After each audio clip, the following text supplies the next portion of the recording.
சாப்பிட்டு போகிறோம்.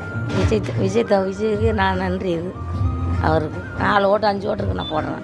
ஆமாம், பசங்களாம் விஜய்க்கு தான் போடுறேன்னுக்குறாங்க. எனக்கு தெரிஞ்சு மீதி நிறைய பேர் பண்ணல.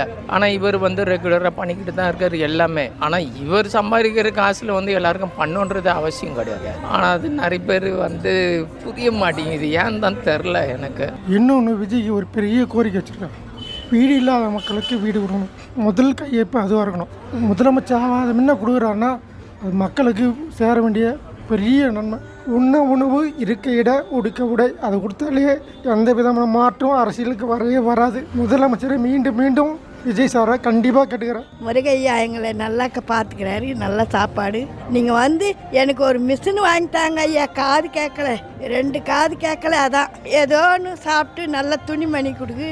முருகையாவை நல்லா பார்த்துக்கணும். அவர் தான் எங்களுக்கு செய்கிறாரு. ஆனால் வெற்றி ஐயா, நீங்கள் தான் ஐயா.